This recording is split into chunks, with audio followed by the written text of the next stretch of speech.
Hey guys, welcome back to my channel. I am your host Ramses, and today we will talk to Raghubir Choudhary.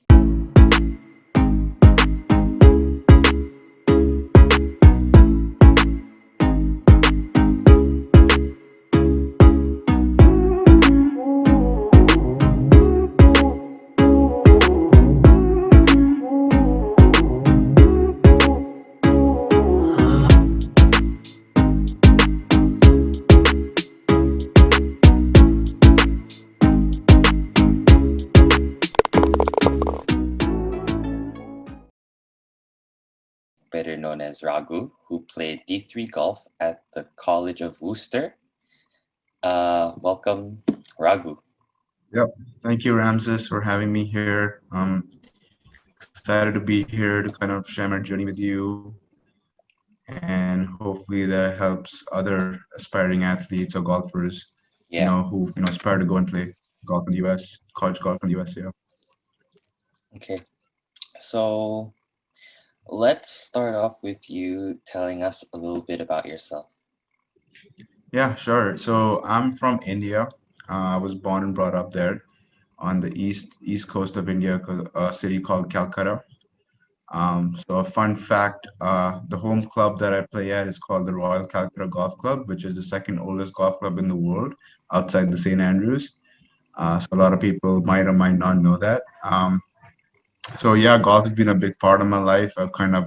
My entire family plays golf. So, I played golf nationally in India, a little bit around Southeast Asia. And, then I had a chance to go play Division 3 golf in the US at the College of Wooster, and where I majored in economics and statistics. Mhm. So that's been my journey so far, and right now I'm currently back in India. So Right. yeah, Okay. So can you walk us through your journey from your home country all the way to the US as a student athlete? yeah. So it was an interesting journey. I wasn't too aware about college golf when I was in my recruitment journey. I was playing nationally, like I mentioned, and I knew a few of my friends that had played college golf in the past. But I wasn't very aware of it myself. And I took a trip down in 2014 just for a family vacation. And that's the first time I traveled to the US. And that's when I kind of started visiting a few colleges. And then I kind of, you know, became a little bit more aware of the opportunities to play college golf and the infrastructure that they have for college golfers. So that kind of drew me towards it. So I think that trip in 2014 was kind of the starting point where I actually started to think about college golf. Um, Right, and right. Yeah. And as an Asia, as an athlete, not just a golfer growing up in Asia, I feel like the infrastructure is not there. So if you want to, after high school, you either have to compromise on your sport or your education. It's very hard to have like a great education and get to, spend that much time pursuing your sport. So I felt like, the U.S. college golf gave me the opportunity to get a great education and get to play golf at a competitive level to, continue competing. Yeah, And that's how the journey began towards college golf and thinking about that I do want to pursue this. And then the recruitment journey kind of started. I started seeking advice from people that I know who have played college golf before. I was lucky to have a few friends who have played Division 2, Division 1 golf from the same city that I'm from, so their advice helped me.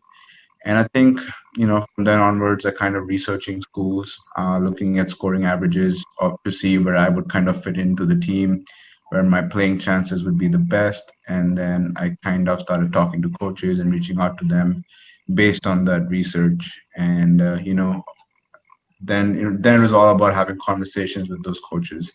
And based on those conversations, you would kind of know, where I could see myself playing.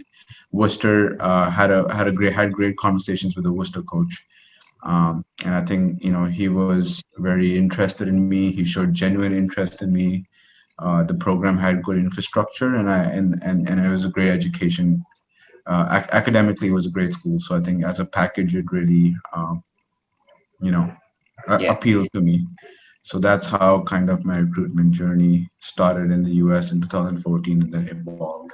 Yeah. Right, right. So would you say that the coaches that you talked to in the universities had a big impact on where you decided to go?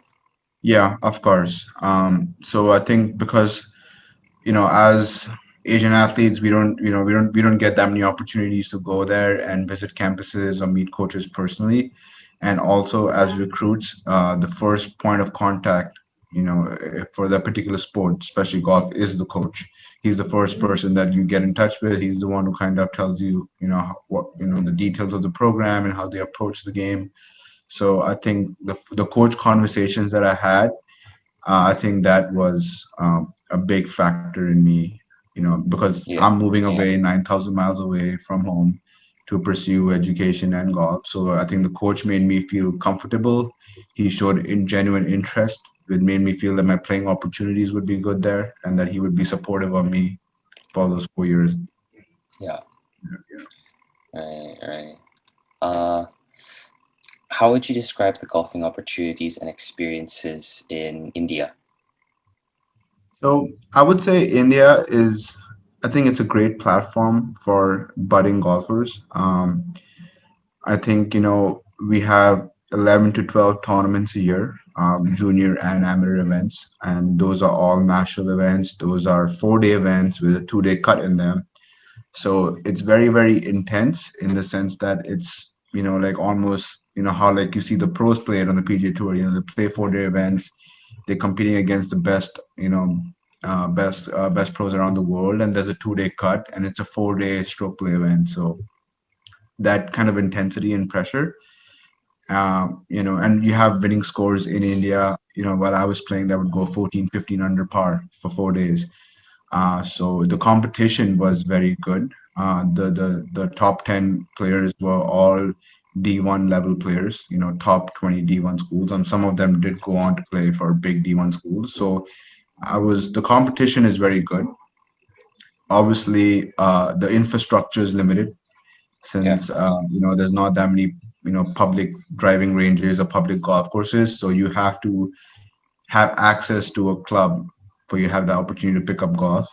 So yeah, I would say that would be one drawback. But otherwise, if you have the chance, if your family plays golf or you have relatives or if you have any kind of access, I think it's a great platform for budding golfers or serious golfers, who want to yeah. take it seriously. Okay. Yeah. What advice would you give to juniors looking into competitive golf? Yeah. I would say the first and foremost thing would be to do it because you want to do it.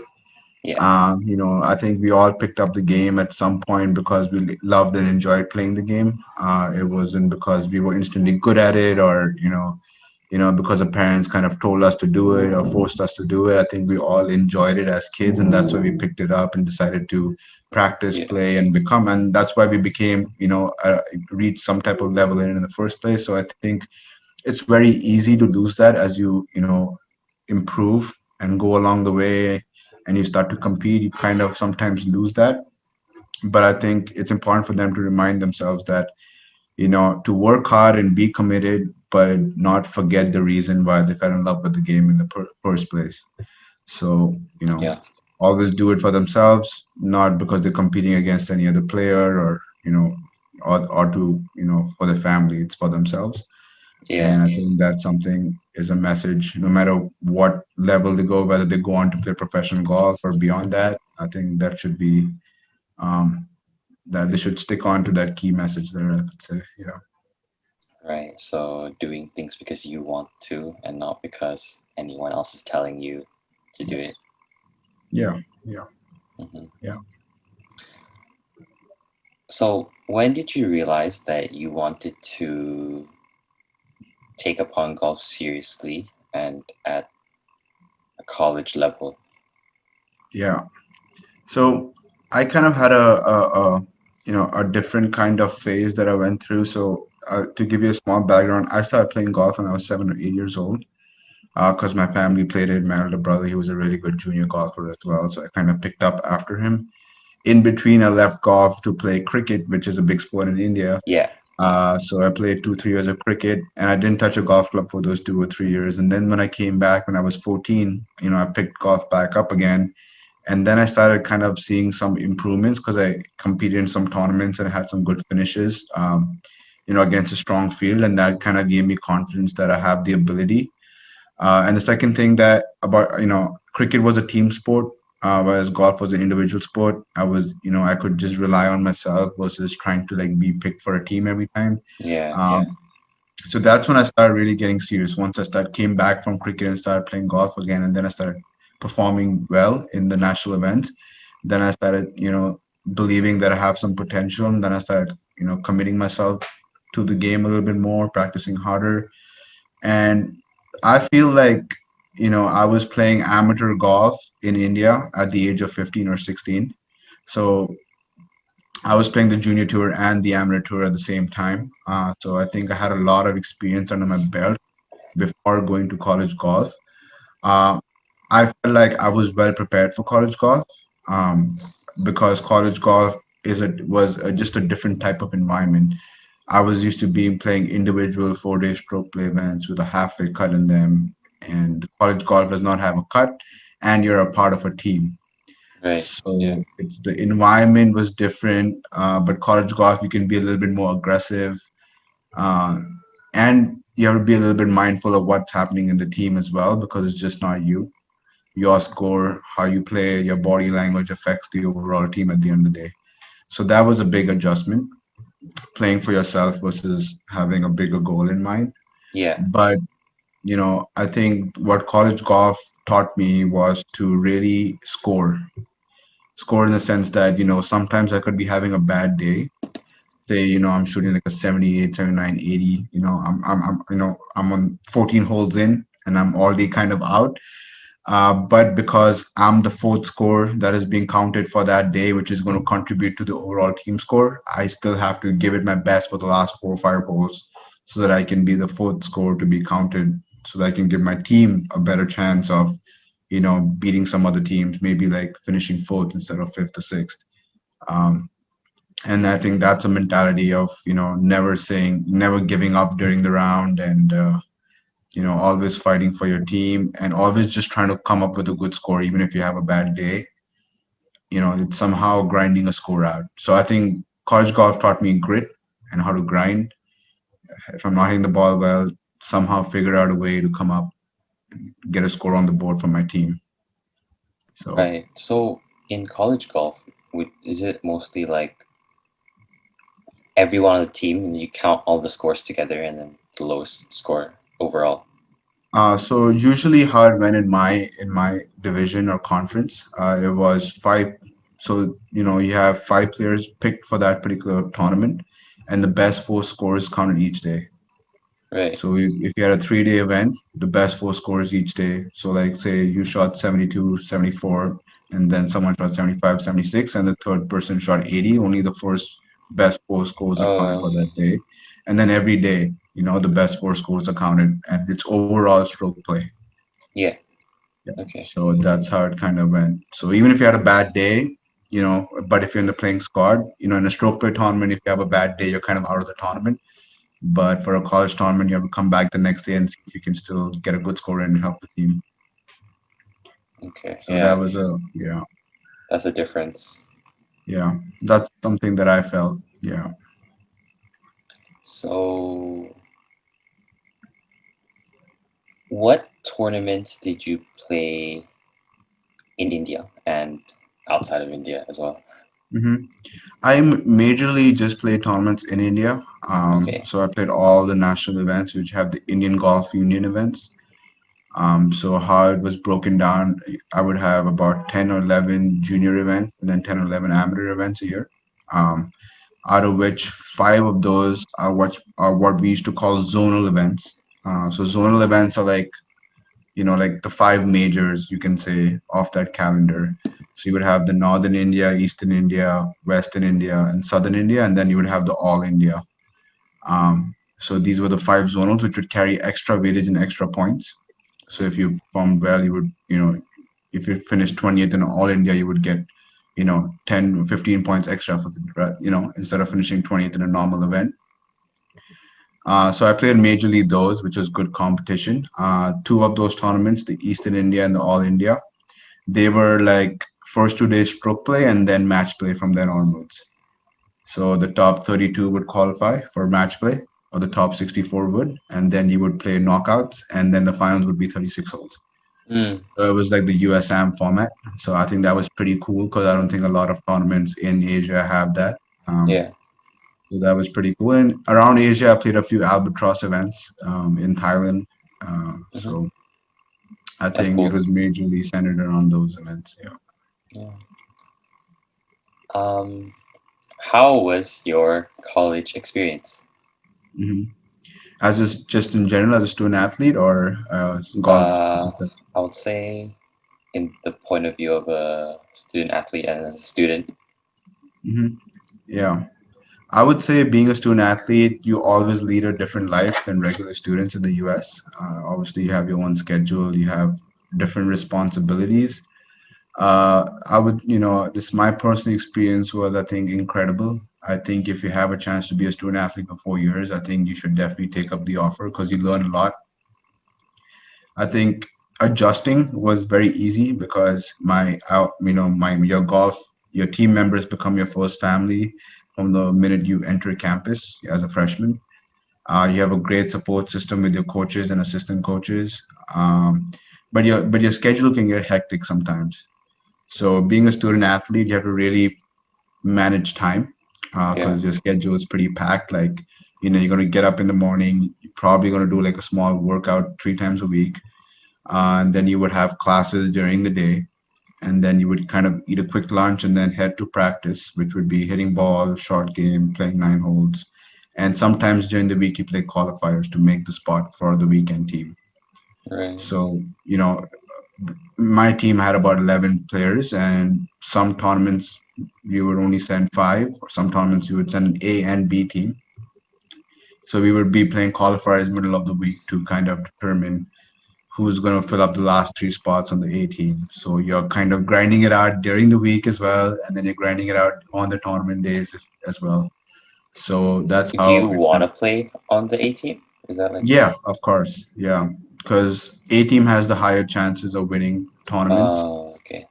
And plus, it's obviously a matter of pride. Like, you're there, you want to be on the, you want to play good golf, and you want to, be on the main team. And sometimes they would send an A team to the bigger events and the B team to some other events. So you would want to go to the A team events. Yeah. And I think in my program, everyone wanted to be on the A team because the top five, top six people with the scoring average would get to go on spring trip, which was in March, and we would go down to Pinehurst in Florida and play some Oh, unbelievable golf courses. So I think that was the main motivation in the fall to just, finish in the top five scoring average so you can make that top five team. So you get to travel and play really good golf courses for like 2 weeks. So that was a big motivation. But other than that, if I were to talk about my daily schedule, it was pretty packed.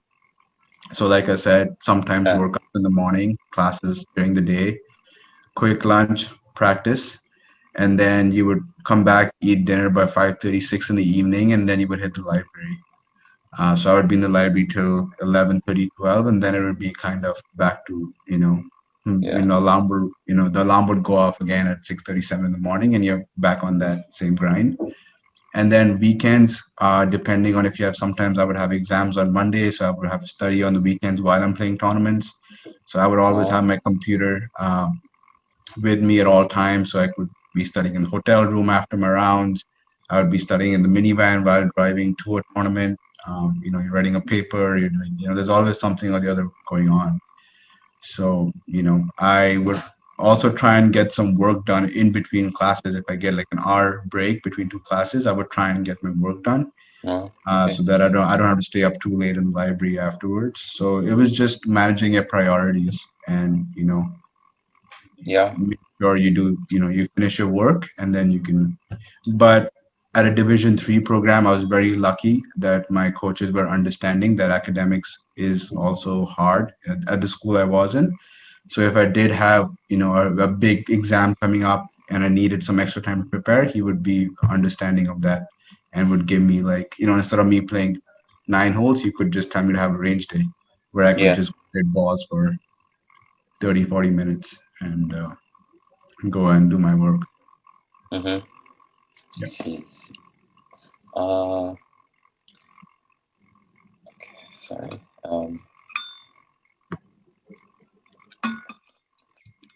Thirsty. Um, yeah. So, what was your career high in your entire life, I guess, of playing golf? Can you tell us about this experience? Yeah. I think my career high would be finishing top four in the All India stroke play. Because personally, I think that's the best golf I've ever played because I shot 5 over or 4 over for 2 days, and it was the most brutal conditions played in. It was very, very gusty. I was playing against the best in India and the best around Asia because for all India, we have teams that fly in from England, South Africa, and some around Asia as well. Okay. They bring over their national teams as well, and I think the cut, because it was so windy and so cold where I was playing in end of December, that I think Mm, the cut went to 18 over par, and a lot of good players missed the cut, and I for some reason just was on that week, and I finished fourth in the stroke play, and I think in terms of the level of golf, I think that's the best level of golf I played. But in terms of a highlight, I would say winning the college tournament. I won my junior year. I won with Worcester. I won at the Earlham Invitational, and Worcester hadn't won in 10 years, so it was great to be part of the A team. And I was able to shoot decent scores to contribute to the team. And I was the only senior in the main team, so that felt good. I felt like I was playing some type of a leadership role, yeah. and to win with the team after 10 years, and I was the only international kid as well on the team. Mm, So that was it was a good all around feeling, I would say. Um, so I mm, would say those two things would be something I carry on. That's a good memory to have. Those yeah. both those events. Yeah. Do you still play golf now, as in like professionally, or do you tend to go professional? No, I do not tend to go professional, but I don't get, I'm working now, so I don't Yeah. get time. I have a full-time job. So I try and play on the weekends, once a week, twice a week. So, I have good rounds and then I have bad rounds because I'm not playing enough, so I'm not that consistent anymore. Mm-hmm. Um, but yeah, I mean, I just try and make some time to play golf now, but it's still hard when I'm, with a full-time job. Right. Right. Um, I at some point before leaving for college, I had thought if I wanted to go professional or not, but once I played college golf, I think that changed my mind a little bit because I think I got a lot of exposure to the competition in the US, which I didn't know existed because I played all my life in India and Asia. And then once I went to the US, I found that there were just some exceptionally phenomenal golfers there at all levels, Division 3, Division 2, Division 1. And there were some Division 3 golfers who would, beat some Division 1 golfers. And, Mm, they were shooting 5, 6 under par, my winning, those tournaments they were going low in these college tournaments. And these were people who wanted to be lawyers and doctors and engineers. And, they never even thought of playing professional golf. Like, like the thought of professional golf hadn't entered their mind. And another shocking moment was when I asked my teammates as a freshman if they know what the Asian Tour is, and they said, "No, we don't know what that is." It just kind of showed that in their mind they only know PGA Tour, and then there's European Tour, and they have the Web.com and stuff, and they're not even aware of all the golf in Asia.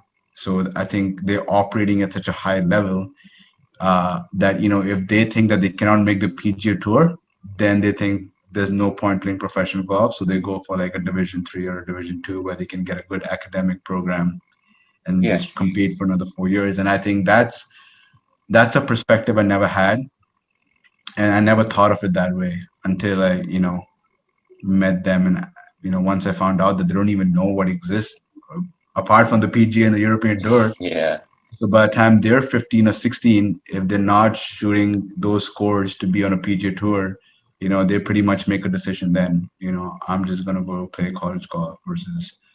So that mentality was something that was just so different from what my mentality was. And I think that really was a turning point where I decided that, yeah, I don't think professional golf is what I'm cut out for. So that's when I Yeah. made the decision. Yeah. Okay. Yeah. I mean, like, it's hard, I think, to just dedicate Yeah. everything that you have. Yeah. Yeah. Competition as well is really high. Yeah, it's high, and I think one of the I think the good players from Asia are as good as the good players from the US. I think what separates the US from Asia is that the depth of competition is greater. If I had to look at the tournaments in India when I used to play back then, like the winning score would still go 14 under for 4 days, 15 under for 4 days, and those guys are as good as any D1, most D1 golfers in top programs. But then if you go below the top 15 and top 20, we would only have like 10 people who would be like, with a scoring average of 76, 75. But in America, there would be 150, 200 people shooting that score. So Yeah. if I have a bad day in India, I'll maybe drop maybe like 5, 6 spots. If I have a bad day in a tournament there, I'm going to drop like 20 spots. If every stroke I drop, I'm going to drop.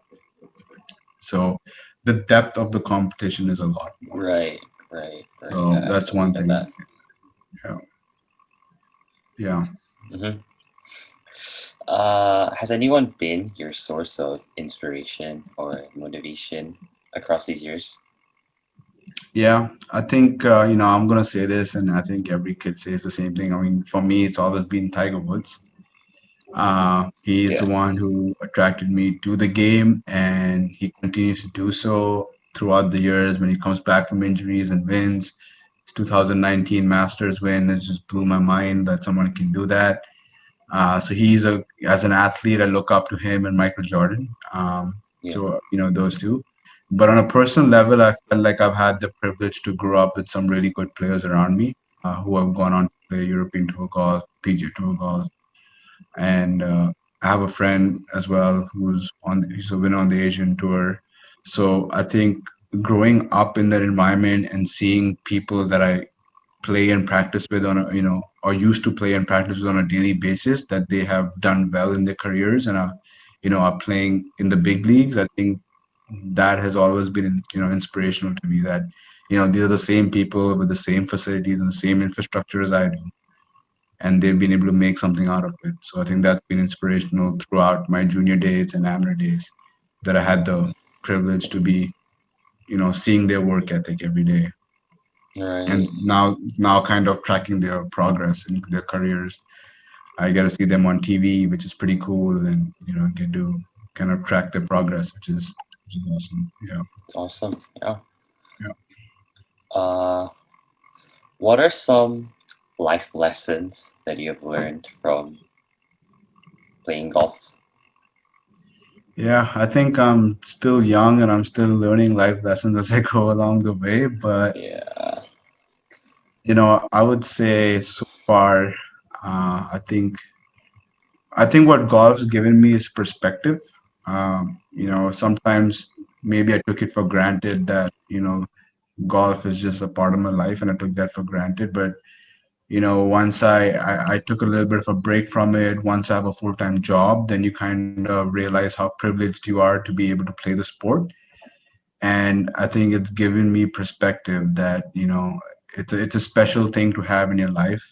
I've made some of my best friends through it. I've had some of the best memories through it. I've had I've but as a young kid I would travel alone for tournaments when I was 15, 16, and stay in hotel rooms by myself, travel by myself. So I matured pretty early because of it. And I Yeah. think golf has given me all those life lessons that I wouldn't have gotten if I was just a regular student. Student.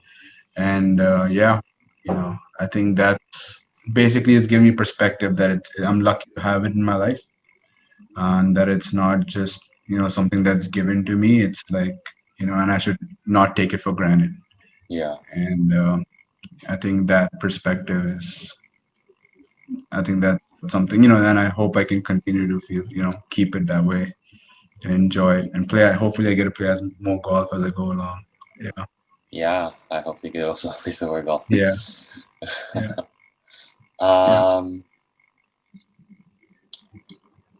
Okay. Uh. Okay. I think that's it. So I'll just record the outro and then I'm Okay, done. cool, So awesome. So, okay. yeah, Yeah. are you doing this for like college or are you doing this like personally? Uh. I'm doing it for college. Yeah. Yeah, Yeah. and I'm sure you're a golfer too, because I am a golfer. Yeah, but I don't plan on yeah, playing like college golf or anything. okay, So, well, initially I just wanted to do this because, like, why not? And then it yeah, kind of became like, oh, I think the counselor like Vito and stuff. They were like, oh, you could actually do this um for college, like your resume and stuff. So yeah. yeah, Okay. So do you play competitively right now, or do you I feel like? like, oh well, uh, I don't play competitively, no, because I think I just don't practice enough right Okay. now. And I don't think I'm good enough for it. Yeah, Okay. Okay. but I do play Yeah. golf, obviously. Yeah. Yeah. That's awesome. Yeah, I think that's a good idea. I think podcasts are. Yeah, I think it should be a good project for you to work on, and yeah, hopefully you get more golfers and you can interview some more. Yeah, Yeah. I'm actually planning to like after I do a bunch of interviews, I write a book, kind of compiling everything that I've learned by Mm, interviewing these people, yeah. like you and other Yeah. college golfers, other people as well. Yeah. Yeah. Awesome. Well, good luck on the rest of the interviews, and yeah, Yeah. this was Wait, fun. Yeah. one sec. I'm gonna record the outro. Yeah. So that's all the time we have for today. I would like to thank Raghu for coming onto our show and giving my viewers and I some insight on what it takes to play collegiate golf in the US. Yep. Thank you. Thank you for having me. It was a pleasure. No And problem. yeah, thank you. Yeah. Bye. Bye.